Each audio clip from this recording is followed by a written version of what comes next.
Hey everyone, Scott Hansen here from NFL Red Zone. I hope you're checking out 1 hour of 5 Yard Rush, one of the best podcasts on NFL football in the UK.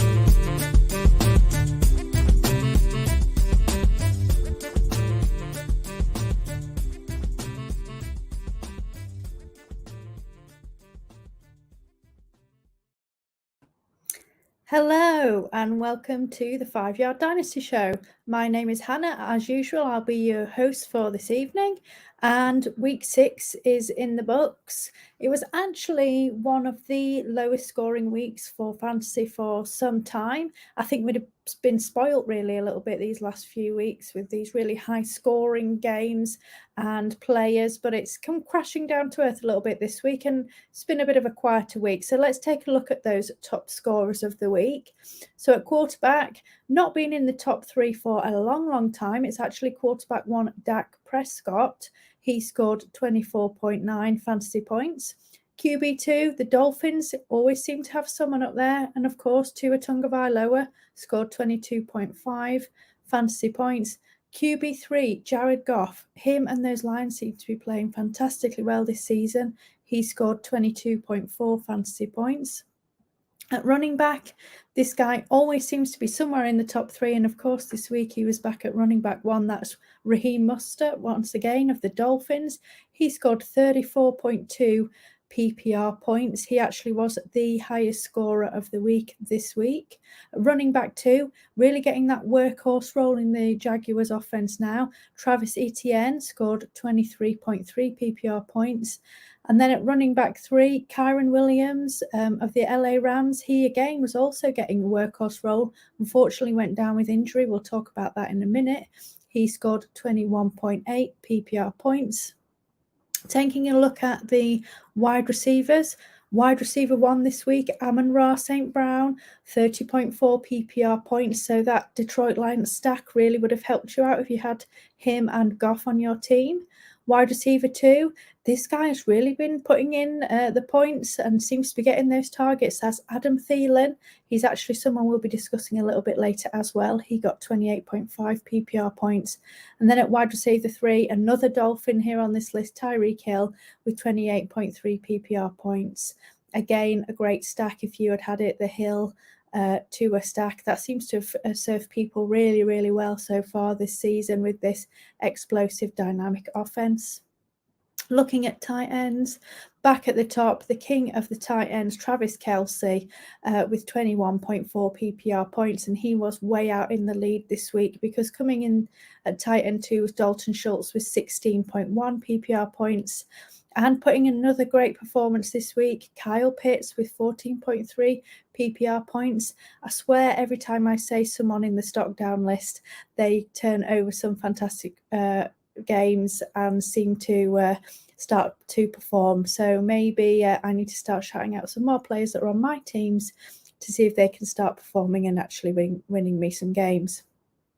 So unfortunately, here we are again this week talking about a lot of big injury news. It seems to be a lot of fantasy relevant players have been affected this week, which is really difficult, particularly because we're basically looking at a bye-apocalypse this week as well. So first one we need to talk about, that's Justin Fields. He dislocated his thumb on his throwing hand at the weekend. He is doubtful for week 7. I think it would be highly unlikely that he's going to play this week and potentially for a few weeks going forward because he's going to have some swelling there and I think he's going to struggle to grip that ball. His backup currently is Tyson Bagner. He is an undrafted rookie, although they did add Trace McSorley to the practice squad. So it's going to be between those two who is going to be the quarterback running this team. I actually have no interest in picking either of these guys up on waivers unless I am really desperate and I need to just put a body in my quarterback spot this week. If I need him for a super flex spot, I actually have no interest and I would instead look to play a high upside skill player. So someone like Rashid Shaheed or similar who I know that can potentially have a few explosive plays and a touchdown or two, and that will likely get me enough points in that super flex spot. Another guy, another injury, currently to our running back 1, Christian McCaffrey. He suffered that oblique injury at the game at the weekend. He left in the third quarter. He did actually try and come back into the game, but he wasn't able to play, and then they held him out going forward. I haven't found much information so far on the severity of that injury or if he's even going to miss any time. I did see something earlier that they were optimistic that he would play in week 7, but you never really know. And of course, they've got to start thinking of the kind of long term here as well. We don't really want to put him in for this week if it means he's going to miss later on in the season, because the 49ers really are a contender this year. So really, we're looking at Jordan Mason and Elijah Mitchell as the backups.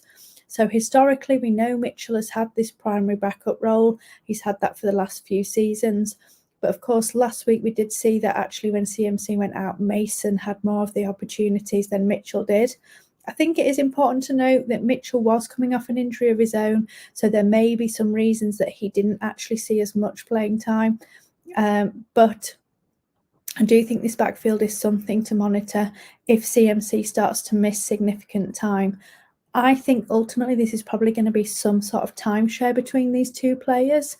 My kind of first thoughts would be maybe Mitchell gets the kind of higher number of snaps, but I think it's a toss-up really between the two. So I would personally be trying to put one of these on my bench, whether it be Mason or Mitchell, and see whether CMC misses any time, and if so, whether either of those may be fantasy relevant to me.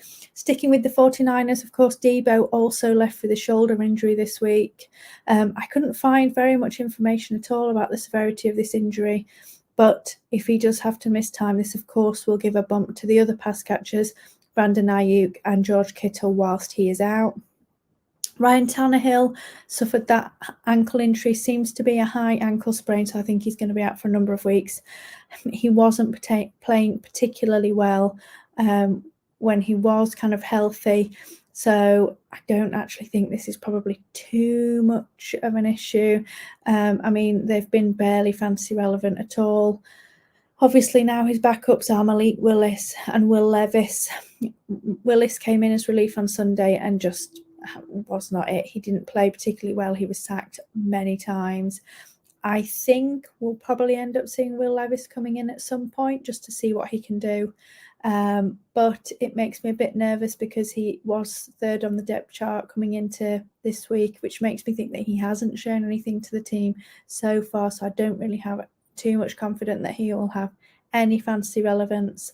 I think kind of any fantasy relevance that D-Hop had, which was not a lot, I think unfortunately will vanish now. The only guy that we can potentially rely on, or the two guys, might be those running backs, but not really ideal. And the LA Rams just can't seem to catch a break, because both of their running backs, so Kyren Williams and then his backup Ronnie Rivers, both of those suffered injuries at the weekend, and it seems like they will both be out for a period of time. I think Ronnie Rivers is going on IR, potentially Kyren Williams as well. So this leaves this backfield to Zach Evans, who was the 6th round rookie pick this year. And then also today, they've also signed Darrell Henderson back to the practice squad. So I think that's actually a really interesting pickup, because he has history with the team. He knows the scheme, and he could potentially kind of dive right back in where he left off. So I'm interested to see how things play out here.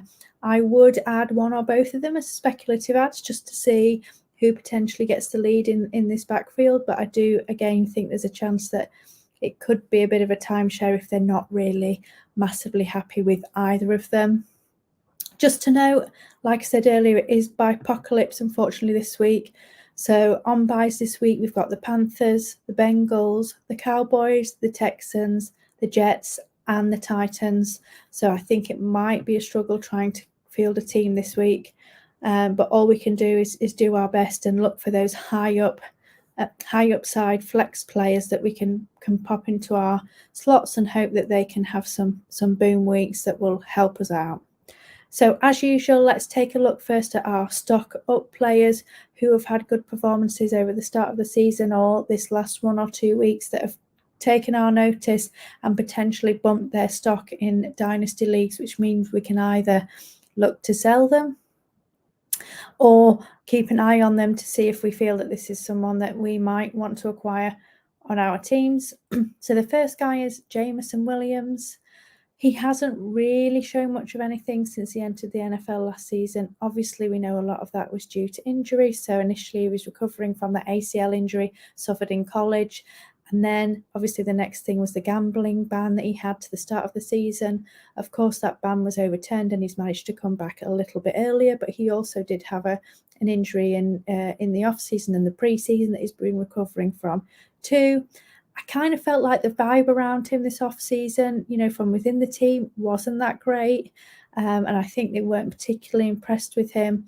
And I think kind of any hope that I had of him doing well in the NFL kind of vanished a little bit. I still am not convinced he's going to be great, but he did show up on the box score this week. Obviously, he caught that long touchdown pass from Jared Goff. He finished this week with 2 receptions for 54 yards and a touchdown. Obviously, we know he does have that high ceiling because he can take the top off defenses. And of course, if he gets thrown the ball, it can result in explosive plays. But I do think his floor is also extremely low. So looking at what he did this week, he actually only played on 23% of the snaps and he only ran routes on 19% of dropbacks, which basically equates to just 9 routes. Actually, he did play a little bit more last week when he had 47% of the snaps and he was running routes on 50% of dropbacks. So that has dropped down a bit. I do think he would be a good depth piece on a best ball team, but I actually don't really have any faith in him commanding enough targets to become a weekly reliable fantasy wide receiver at this point anyway. So I would not be particularly keen to have him on my managed league bench, but maybe you could have him on your best ball team leagues. If I own him on a managed league, so I picked him up in a rookie draft last year, or I took a punt on him in the off season, I would certainly be watching this very closely. And if we start to see him popping up on the box score, particularly with these kind of few touches that he's getting, I would potentially be looking to sell him on. There are still plenty of Jameson Williams truthers out there, so I think you could certainly sell him on. The next guy who saw his stock up this week after coming out of their bye was Kareem Hunt. He obviously signed back with the Browns after Chubb's injury. Actually, prior to the bye week, Jerome Ford was dominating this backfield and the running back snaps and opportunities. So in week 4, Ford had a 58% running back opportunity share, whereas Hunt only had 19%. Ford also got 6 targets, whereas Hunt wasn't actually targeted at all. However, coming out of this bye, it seems like this is becoming a bit more of a committee. So this week we saw Ford had a 53% opportunity share and Hunt had a 42% share. And Ford actually had 2 targets to Hunt's 3 targets. So Hunt seems to really be getting more involved here. I'm really interested to see if this split does continue moving forward. And I think if it does, I think that makes him a weekly flex option. So again, if you've got him on a rebuilding team or there's a running back needy team in your league, I think this is obviously a kind of one season wonder. So I think really you want to try and get him off your team if you can. And I think you could potentially, if he continues to look like a weekly flex option, trade him for a third to one of these running back needy teams so that they've got someone that they can plug in onto their starting lineup. So the next guy who's stock up, and that's been kind of gradually rising over the past few weeks, is Adam Thielen. The narrative around him in the off-season was that he was washed, he wasn't going to do anything anymore, he's old, he can't really play. And although we know he's not the player that he used to be, he actually seems to be the only competent wide receiver on the Panthers. We know that historically he's played out wide, but now he's played more in the slot. And because he's the only competent guy there, he is now basically being peppered with targets. So since week 2, he's had a 29%, 25, 26, 37 and 37% target share, resulting in a massive 57 targets. I mean, he basically is the Panthers offense. So this has actually resulted in him having 2 wide receiver 2 performances in week 2 and 4, and then 3 wide receiver 1 performances. And he actually finished as the overall wide receiver 2 this week. He didn't do particularly well in week 1, and I think it's clear that he wasn't actually fully healthy coming into the season. Now he is. He's doing absolutely fantastic. He's dominating on this Panthers team. And I personally think that he's either a weekly must start on a contender or a sell on a rebuild to a contender, because this guy, I think, really could contribute to a contender this season. So let's take a look at our stock down players. These guys, unfortunately, are not performing as we thought they would. And it means that their stock is starting to fall. Now, in some cases, the stock is falling and we might want to be looking to buy. On other cases, the stock is falling and it means that unfortunately we might have missed a buy window, or we may be stuck with these guys on our team until they start to perform again. So the first guy I want to talk about is Rashad Bateman on the Ravens. He was a promising receiver entering the league, and I think people were really excited about him and what we thought he could do going into the NFL. Unfortunately, injuries just seem to have totally derailed his career thus far, and he's just never really been able to get going. Obviously, in this past season, he got a Lisfranc injury, which he was recovering from in the off-season. And then at the start of the season, he developed a hamstring injury. Finally, he's back on the field, but he's just not producing. He's actually currently running behind Zay Flowers and Nelson Aguilar in snap percentage and route participation. It seems to me that he's basically splitting the ex-receiver role with Odell Beckham Jr., who's not playing particularly well either. I did see him live this weekend because we were playing in London. Hopefully some of you also caught him too. And it just looked like he was struggling, to be honest. You know, this passing offense generally isn't as explosive as we anticipated coming into this season. And now he's the fourth pass catching option on it, and he's struggling. He's actually currently the wide receiver 102 on the season. I think there was a lot of discussion about, you know, when Rashad Bateman's healthy, he's going to be breaking out and he's going to be one of the dominant wide receivers on this team. And unfortunately, we've just not seen it. And I'm just not convinced that breakout is going to come, unfortunately. And I think potentially Rashad Bateman's time as a fantasy relevant wide receiver may be coming to an end. The next guy who's stock down, some of this is injury, but also some of it is the offense is on. It's DeAndre Hopkins. He is an absolute legend of the game, but he is aging and he's on a terrible offense. As a result, he's actually currently the wide receiver 40 in PPR leagues so far this season.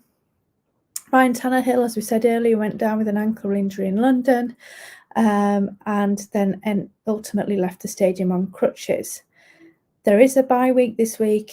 There is a chance Tannehill's back, but I really don't think so. But even with Tannehill there, Hopkins is struggling from a fantasy perspective. He, of course, is the wide receiver one on this team, but unfortunately that has meant he's only had one wide receiver one finish, where he finished as the wide receiver 7 in week 5.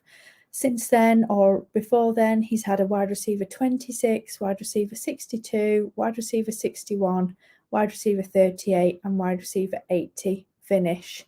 So he's been really unreliable with Tannehill. To be honest, if they end up with one of the backups in, either Willis or Levis, he's going to be basically unstartable. So I think, unfortunately, if you've got Hopkins on your team, he's a forced hold, because I just don't think anybody will want him.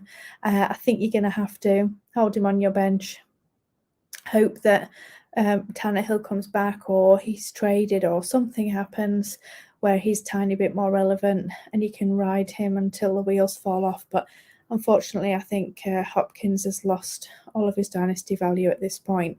The next guy who's stock down, which is slightly surprising because he's the workhorse running back on his team, but it's Joe Mixon. Like I said, he clearly is the running back one on the Bengals. Literally, he's on there pretty much every single snap. In this workhorse role, he really should be dominating in fantasy. He has got the volume and he's been used as a running back one, but he is just not performing that way. He hasn't had a single running back one finish so far this season. I don't think this is all on Joe Mixon. Some of this certainly is related to the offense. We know they've been struggling. I've been discussing it before. Burrow's injury and reduced mobility has clearly been affecting the run game as well as the passing game. But Joe Mixon has also been terribly inefficient. He's had lots of red zone touches and he's only come away with one touchdown. He's actually only broken off one big run this whole season, and his rush expected points added have been either 0 or negative for 5 of the 6 games so far. I think this is going to be the last season that we see Mixon in this workhorse role. And as I say, it's not just the offence that's been struggling. I do think if he does manage to pull together some good weeks coming off the bye, I think this is the point where you need to look to sell and get off him, because I think from here, especially if he continues to struggle, I think his value is only going to continue to plummet. So look out for those games, which hopefully will come, where he'll have some high scoring weeks, and at that point I'll be looking to sell as much as I can. On to my favourite segment of every week, Rookie Watch. It was a reasonably quiet week, I think, for rookies, but there were some performances that I think we should discuss and that we should be monitoring going forward. The first guy who played on Thursday night, that was Rashee Rice. I do think, in the fantasy community, we've been desperate for a wide receiver from this Kansas City wide receiver room to step up, to start becoming this target hog and obviously become fantasy relevant. And just so far, this hasn't happened. Andy Reid and Mahomes just seem to love to spread the ball around. And it's really frustrating, because I think a combination of spreading the ball around and lack of talent has meant that none of the Kansas City wide receivers have given us any fantasy usable weeks so far this season. But I do think when you look more closely and you watch this team, Rashee Rice appears to be the most likely one to emerge here. He seems to be the most reliable wide receiver guy in this room, and he seems to be, I think, more talented and able to do more with the ball in his hands, and he's clearly making plays when he is targeted and on the field. At the moment, he is running behind Sky Moore and also Marquez Valdes-Scantling, but I think he needs to start seeing the field more based on how he's played so far. So I'm really interested to see. They've obviously had a longer week because he played on Thursday. I'm interested to see if they start to kind of mix it up a little bit and we start to see Rice on the field a bit more. The game that they had on Thursday wasn't their best. They were playing the Broncos. I think they really should have blown them out, and they just didn't. This offense just not quite clicking, and I think they need to do something to try and get that going. And I do think maybe having Rashee Rice on the field more might help that out. Another guy that's had some notable performances, not just this week, but last week, is Michael Mayer. He's tight end of the Las Vegas Raiders. After doing absolutely nothing for the first 4 weeks of the season, Mayer has quietly started to work his way into this passing offense. Last week, he had 3 targets and a 10% target share. This week, he actually had 6 targets, a whopping 19% target share, and this resulted in 75 yards, and he ended up finishing as the tight end 5 on the week. I think he's starting to work his way into fantasy relevance, and I think he's someone to keep an eye on. Now, we know that Jimmy G has suffered a back injury this week, and he might be out for a few weeks. So I do think if you've got Mayer on your taxi squad, I'm certainly holding him on there until we start to see more reliable weeks. So if he can perform with a backup, or when Jimmy G is back, can he return to the form and start to see the consistent targets that we'd like to see? So for me at the moment, it's holding him on his taxi squad, monitor him closely, make sure he's having these reliable weeks, or at least regular fantasy relevant weeks, so that you can plug him into your starting lineup. And until that time, don't take him off your taxi squad.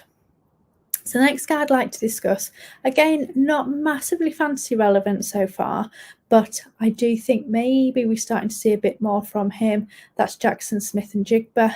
Obviously, there was loads of excitement for him in the off-season. He was heading to this Seahawks offense, and we thought he fit really nicely with the other 2 wide receivers there, Lockett and Metcalf. And we thought he would be part of this Seahawks offense straight away. But things have been a bit quiet for JSN so far. I think the wrist injury in the preseason probably didn't help him. And they just haven't really been playing with 3 wide receiver sets as much as we hoped they would with JSN now on the team. But the Seahawks have now just come off their bye week, and there actually may be some signs of hope for JSN. So this week he was on the field for 72% of snaps, and he had a route participation on 81% of dropbacks, which is his highest so far. Prior to the bye, all of his targets were very close to the line of scrimmage, but this week his air yards per target increased to 7.6. Again, like I said before, it didn't really result in any fancy relevance, but it could be a good sign that JSN is going to be more involved in this offense moving forward. Again, he's another guy I'm going to be monitoring closely to see whether his play time is going to start to increase, and we're going to see kind of this rookie bump in the second half of the season and him starting to get a little bit more involved. I hope that is the case, because it would be great to see him starting to do a bit more, because we do know, we've seen how talented he was at Ohio State. So I would love to see him do well in the NFL. So that's my stock up, stock dive players and also rookie watch for week 6. I hope you guys all enjoy week 7. I will see you next week to break down all of the action, see who's stock up, who's stock down, and which rookies we've enjoyed watching and who we want to monitor going forward. So until next week, gang, keep rushing.